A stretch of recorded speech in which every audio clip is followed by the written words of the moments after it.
कि कमजोर कोई नहीं होता, कि कमजोर कोई नहीं होता, मजबूरियां सबको कमजोर बना देती हैं। लेकिन मैं साथियों, मैं आपसे यही कहना चाहूंगा कि शिक्षा वह शेरनी का दूध है जो जितना पिएगा उतना दहाड़ेगा। आपने सुना है ना, विवेकानंद जी के द्वारा जो हमारे महापुरुष हुए हैं, बहुत ही शानदार बात की कही गई है। और आज और कल और आने वाले समय में भी ये उदाहरण देखने को मिलता रहेगा। यानी कि जब आप शिक्षा को ग्रहण करेंगे ना, सही दिशा में जब आपकी शिक्षा रहेगी ना, तो आपकी मजबूरियां चाहे कैसी भी हो, परिस्थितियां चाहे कैसी भी हो, वो मायने नहीं रखती। ठीक है, तो इसलिए आप शिक्षा को ग्रहण करिए। तो उसी के संदर्भ में मेरे साथियों, आज हम लोग शुरुआत करने वाले हैं संज्ञा का। और इसके पहले हम लोगों ने वर्णमाला पूरा बेहतरीन तरीके से एकदम जानने समझने का कोशिश करते हुए पूरा समाप्त कर दिया गया है। यदि आपने नहीं देखा है तो वीडियोज के प्ले बॉक्स में यानी कि डिस्क्रिप्शन बॉक्स में उसका लिंक दिया जाएगा। आप सभी लोग 1 बाय 1 करके उसको देख लीजिएगा, ठीक है ना। तो अब हम लोग बात करेंगे संज्ञा के बारे में। तो मेरे साथियों, मेरे दिमाग में ये ख्याल आया कि ज्यादातर कोचिंगों में, चाहे वो ऑनलाइन हो या फिर ऑफलाइन हो, वो संज्ञा से स्टार्ट कर देते हैं, ठीक है ना। लेकिन ये बताइए, जब हम लोग शब्द के बारे में नहीं जानते रहेंगे, अब तक तो हम लोगों ने अक्षर के बारे में जाना है, यानी कि वर्णमाला के बारे में जाना है, ठीक है ना। अब ये संज्ञा जब हम लोग शुरुआत करेंगे ना, तो वो वाक्य हो जाएगा।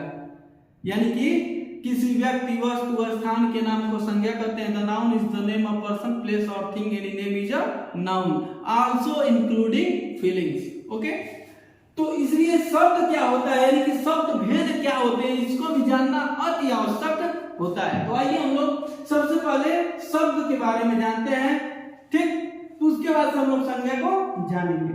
तो देखिए, शब्द भेद की अगर बात की जाएगी तो सबसे पहले शब्द 2 भेदों में विभाजित होते हैं। 2 भेद होते हैं, ठीक है ना। पहला होता है सार्थक शब्द और दूसरा होता है निरर्थक शब्द। यदि कोई शब्द आपसे कोई बोलता है तो वो प्रायिकता यही बनती है कि तो वो सार्थक होगा, नहीं तो निरर्थक होगा, ठीक। अब देखिए, सबसे पहले शब्द किसको कहते हैं, यानी अक्षरों के समूह को क्या कहते हैं, शब्द कहते हैं। यानी सार्थक समूह होना चाहिए, ठीक है ना।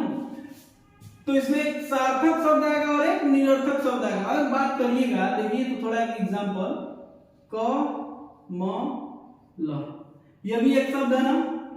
क्या इसी को मैं ल म क या फिर म क ल, जो भी मतलब इधर उधर घुमा के अगर मैं उसी के अक्षर को इधर उधर लिख देता हूं, तो क्या ये सही मीनिंग दे रहा है, नहीं दे रहा है। इसीलिए जो अक्षर का समूह होता है वो सार्थक तरीके से होना चाहिए। इसमें क्या है, पहले क फिर म फिर ल, तो ये क्या बन गया है, शब्द बना है वो भी कमल, जिससे कि सेंस निकलता है, जो कमल पानी में भी क्या करता है, खिलता है। तो शब्द भेद सार्थक और निरर्थक। देखिए, और सार्थक शब्द की जब बात की जाएगी, देखिए सार्थक शब्द की जब बात करेंगे ना, तो वो रचना के आधार पर भी होता है, उत्पत्ति के आधार पर भी होता है और अर्थ के आधार पर भी होता है, ठीक है। अभी मैं इसको बताऊंगा, थोड़ा सा इधर भी देखिए। और जो हम लोग पढ़ते हैं निरर्थक शब्द, जैसे मान लीजिए विकारी हो गया या फिर अविकारी हो गया, तो ये निरर्थक शब्द के अंतर्गत ही आते हैं। क्या, विकारी और अविकारी। अविकारी को ही अव्यय कहते हैं, ठीक है, और विकारी को क्या कहते हैं, व्यय कहते हैं। पैसा का मतलब जब रहता है पास में तो व्यय हो जाता है, यानी खर्च हो जाता है, यानी कि लिंग वचन कर्ता के साथ जो बदल जाए, कारक के साथ, ठीक है। और ये लिंग वचन कारक इत्यादि विभक्तियों के साथ न बदले, उसको अविकारी कहते हैं, ठीक है। तो ये सब चीजें हैं। अब देखिए, रचना के आधार पर अगर बात की जाएगी तो ये 3 प्रकार का होता है, ठीक। उत्पत्ति के आधार पर बात की जाएगी तो ये भी आपका होता है 4 प्रकार का, और ये अर्थ के आधार पर 5 प्रकार का। तो अभी हम लोग आगे जस्ट देखेंगे रचना के, उत्पत्ति के या फिर अर्थ के आधार पर क्या क्या भेद है। तो निरर्थक वाले में आपका व्यय और अव्यय, यानी कि विकारी और अविकारी आएगा, ठीक है ना। लेकिन हम लोग थोड़ा सा ये समझेंगे कि सार्थक शब्द भेद, ठीक है ना। यानी कि जो सार्थक शब्द होते हैं उसके भेद सबसे पहले सार्थक शब्द भेद 3 होते हैं, मुख्यतः 3 होते हैं, ठीक है ना। और पहला होता है रचना के आधार पर, दूसरा होता है उत्पत्ति के आधार पर, तीसरा होता है अर्थ के आधार पर, और इनके यानी कि रचना के आधार पर भी 3 भाग हो जाएगा, उत्पत्ति के आधार पर 4 और अर्थ के आधार पर भी 4, ठीक है ना। तो देखिए रचना के आधार पर कितने भेद होते हैं? 3 होते हैं। देखिए एक ऋण है, यौगिक शब्द है और एक योग ऋण शब्द है, ठीक है ना। फिर उत्पत्ति के आधार पर सबसे पहले हम लोग ये जानेंगे कि रचना के आधार पर जो है ऋण यौगिक योग ऋण कहते किसको हैं, ठीक है ना। हालांकि इसका एक अलग लेसन आएगा जिसमें हम लोग तत्सम तद्भव देशज विदेशज क्या होता है जानेंगे, पर्यायवाची भी, विलोम भी, एकार्थी और अनेकार्थी भी पढ़ेंगे। जैसे कि पूरे हिंदी को जो सामान्य हिंदी होता है उसको 3 पार्ट में बांटा गया है, ठीक है ना। जैसे एक होता है आपका व्याकरण के नजरिए से, एक होता है शब्दकोश के नजरिए से, तो ये जितना भी आपको दिख रहा है ये शब्दकोश का ही हिस्सा है, और एक होता है साहित्य के नजरिए से, यानी 3 भागों में व्याकरण को हमारे बांटा गया है। तो व्याकरण के वजह से जो व्याकरण के तौर पर होता है उसी में होता है वे अव्यय वाला जो चीज होता है, रस छंद अलंकार आप लोग पढ़ेंगे, ठीक है ना। संधि हो गया आपका, समास हो गया, ठीक। और यहाँ पर रचना के आधार पर ऋण का मतलब ये होता है जो 2 भागों में तोड़ा न जा सके। जैसे देखिए मान लीजिए कल है ना, जैसे मान लीजिए नल, ठीक, बल, टल, ये सब है। इसको आप लोग 2 भागों में बांटेंगे और उसका अर्थ नहीं निकाल पाएंगे। जैसे मान लीजिए कल को तोड़ेंगे, क ल, क्या है ये तो एक मोड़ ही है ना। जैसे न और ल, इसको बांटेंगे तोड़ेंगे तो क्या हो जाएगा, न और ल यानी कि वर्ण हो गया, यानी कि इसका अर्थ नहीं निकल पा रहा है, ठीक है।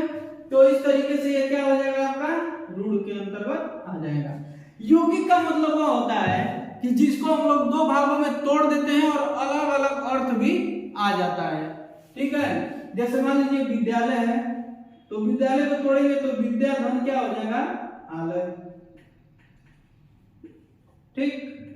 इसी तरह से बहुत सारे शब्द हैं, ठीक है, जिसको हम लोग तोड़ के और उसका अलग अलग अर्थ निकाल सकते हैं। जैसे मान लीजिए विद्या है तो विद्या का मतलब पठन पाठन हो गया, आलय का मतलब निवास स्थान हो गया, आश्रम हो गया, ठीक है। अब योग ऋण का जब हम लोग बात करेंगे तो जब आप लोग समास पढ़ेंगे उसमें पढ़ाया जाएगा बहुव्रीहि समास।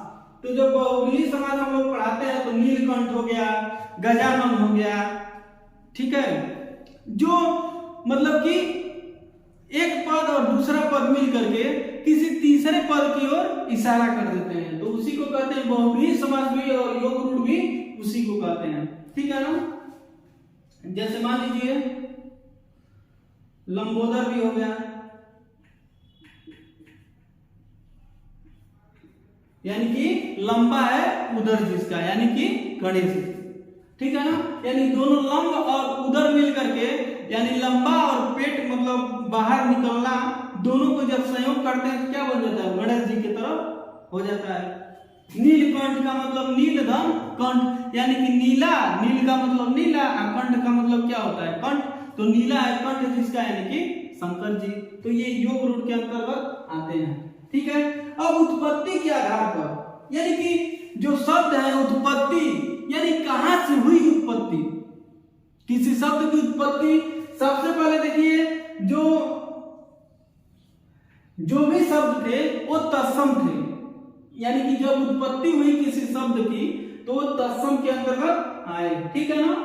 अब इसी तत्सम से जो बिगड़ा हुआ, यानी कि देखिए सबसे पहले वैदिक लौकिक संस्कृत थी ना, तो उस संस्कृत के बाद आपकी जैसे मान लीजिए पाली आया, प्राकृतिक आया, फिर क्या आया, अवट आया, अपभ्रंश हो गया, फिर उसके बाद से आपकी हिंदी आई है, ठीक है ना।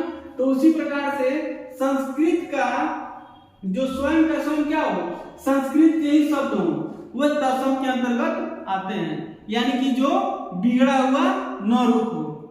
प्राय आप लोगों ने देखा होगा जो लड़कियां होती हैं अपने घर से सीधे जहाँ पे काम रहता है, यानी कि अगर मान लीजिए उनको स्कूल जाना है, कॉलेज जाना है या फिर कोचिंग जाना है, तो वो सेम वहीं पर जाएंगी। तो उनको कह सकते हैं कि ओरिजिनल, वो बिगड़ा हुआ नहीं हो, तत्सम। उसी को हम लोग समझ सकते हैं कि जो लड़कियां होती हैं, फिर कोई औरत है, वो अपने काम से काम मतलब रखते हैं। तो ये हो गया तत्सम के अंतर्गत। अब इसको देखिए, प्रायः जो तद्भव होता है वो बिगड़ा हुआ रूप होता है। तो जो बहुत ऐसे लड़के होते हैं बिगड़े हुए टाइप के होते हैं, मैं खराब नहीं कह रहा हूँ उनको, लेकिन जो बिगड़ा हुआ रूप, यानी कि जाना है, पापा कहा कि जाओ बेटा कॉलेज, तो चला गया कहाँ, किसी रेस्टोरेंट में चले गए या फिर सिनेमा हॉल में चले गए, चाहे करने थे हरि भजन को, आए थे हरि भजन को, होटल लगे कपार। तो ये सब चीजें हैं, यानी कि जिस सिद्धांत से आया हुआ है उस सिद्धांत का बिगड़ा हुआ रूप हो गया। विदेशी का मतलब क्या हो गया, जो अपने देश का न हो, यानी विदेशी शब्द कह सकते हैं। जैसे मान लीजिए मोबाइल हो गया, ठीक है, इंटरनेट हो गया, जैसे डॉक्टर हो गया, तो हम लोग बोलते हैं कि नहीं बोलते हैं अपनी भाषा में। तो ये हो गया आपका उत्पत्ति कहाँ से, तो है विदेशी का, लेकिन हम लोग यूज करते हैं उसका। फिर संकर का मतलब ये होता है एक देश और दूसरे देश की भाषा जो होता है उसके शब्दों को एकत्रित करके जब बोलते हैं तो उसको क्या कहते हैं, संकर कहते हैं। जैसे रेल गाड़ी, ठीक है ना। तो इस तरीके से बहुत सारे ऐसे शब्द होंगे जो इंग्लिश प्लस हिंदी या फिर अरबी प्लस हिंदी या फिर उर्दू या फिर इंग्लिश, ये सब करके बोलते हैं, उसको संकर कहते हैं, ठीक है ना। अब देखिए ये उत्पत्ति के आधार पर क्या हो गया, पहला, दूसरा, तीसरा, चौथा, और ये रचना के आधार पर 1 2 3, इसको हम लोग जाना है। और अर्थ के आधार पर अगर बात की जाएगी तो देखिए अर्थ के आधार पर आपका पर्यायवाची होगा। पर्यायवाची का मतलब यह होता है कि उसके समान किसी और शब्द, ठीक है ना। जैसे मान लीजिए आग है तो अनल हो जाता है, हवा है तो उसका अनिल हो जाता है, ठीक है, पर्यायवाची में जब आप लोग जाइएगा तो, ठीक है। सूर्य का आदित्य हो जाता है, सूरज हो जाता है, ठीक है। अब विलोम की बात करेंगे तो विलोम क्या है, अर्थ के आधार पर क्या होगा, जैसे दिन है तो रात हो जाएगा, लंबा है तो छोटा हो जाएगा, मोटा है तो पतला हो जाएगा, ये क्या होगा। आप लोग देखते होंगे ये एसएससी जीडी में प्राय इसी से पूछा जाता है, विलोम हो गया, पर्यायवाची, एकार्थी, अनेकार्थी पूछा जाता है। ये एसएससी जीडी का ही पार्ट ज्यादातर है, ये शब्द वाला, शब्दकोश का हिस्सा किसमें पूछा जाता है, एसएससी जीडी में।